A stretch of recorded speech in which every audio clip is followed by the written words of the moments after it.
చూడండి సార్.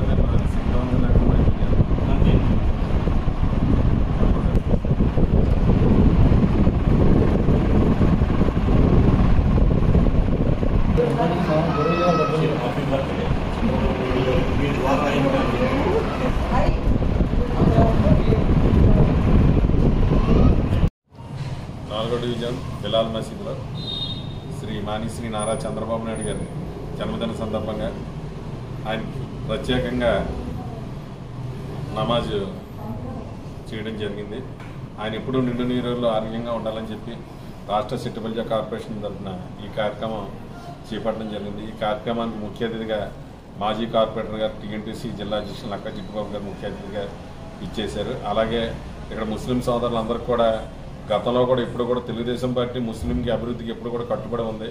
ఆ రకంగా గత 5 సంవత్సరాల్లో కూడా ఈ జగన్మోహన్ రెడ్డి ఏమీ చేయకపోయినా అధికారంలోకి వచ్చిన వెంటనే ప్రతి మసీదుని కూడా డెవలప్మెంట్ దిశగా తీసుకెళ్తున్న మా ముఖ్యమంత్రి నారా చంద్రబాబు నాయుడు గారికి ప్రత్యేక కృతజ్ఞతలు తెలుపుతూ ఆయన ఎప్పుడు కూడా ముస్లింల అభివృద్ధికి కట్టుబడి ఉన్నారు. ఇంకా రాబోయే రోజుల్లో ఇంకా అభివృద్ధి కార్యక్రమాలు ఎన్నో చేపట్టాలని చెప్పి ఆయనకు ముఖ్యంగా నిండు నూరేళ్లు ఆరోగ్యంగా ఉండాలని ఇక్కడ నమాజ్ చేయడం జరిగింది. వీళ్ళందరికీ కూడా ఈ బిలాల్ మసీద్ తరపున ఉన్న ముస్లిం సోదరులందరికీ కూడా నా ప్రత్యేక ధన్యవాదాలు తెలుపుతున్నాను.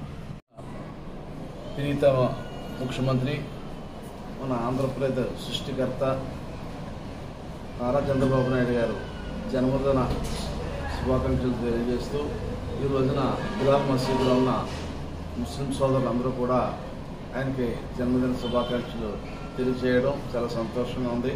ఎందుకంటే ఆయన ఆరోగ్యాలు బాగుండాలని వారు ప్రార్థన చేయడం, భవిష్యత్తులో ఆయన ఈ రాష్ట్రాన్ని మరింత అభివృద్ధి పథంలో నడిపించడానికి కృషి చేయాలని చెప్పి వారు కోరడం, అలాగే ఈరోజు బిలాల్ మసీదులో ఆయన ప్రార్థన చేసిన ముస్లిం సోదరులందరికీ కూడా పేరు పేరున నమస్కారాలు తెలియజేసుకుంటున్నాను. జన్మదిన సందర్భముగా ఈ రోజున మా వార్డులో ఉన్నటువంటి ముఖ్యమైన నాయకులైనటువంటి నక్కా చిట్టుబాబు గారు, గుడిగుడి సత్యబాబు గారు, అహ్మదున్నీసా గారు తదితర పెద్దలందరూ కలిసి మా బిలాల్ మసీదునకు వచ్చి వారి జన్మదిన శుభ సందర్భంగా మా అందరికీ స్వీట్స్ పంచిపెట్టి ముఖ్యమంత్రి గారికి ప్రత్యేక నమాజ్లో దువా చేయించినారు. ఈ సందర్భంగా మా అందరినీ కలిసినటువంటి చిట్టుబాబు గారికి, అహ్మదున్నీసా గారికి, చిట్టుబాబు గారికి, గుడిగుడి సత్యబాబు గారికి అందరికీ మేము మా మసీద్ తరఫున ధన్యవాదాలు తెలియపరుచుతున్నాం.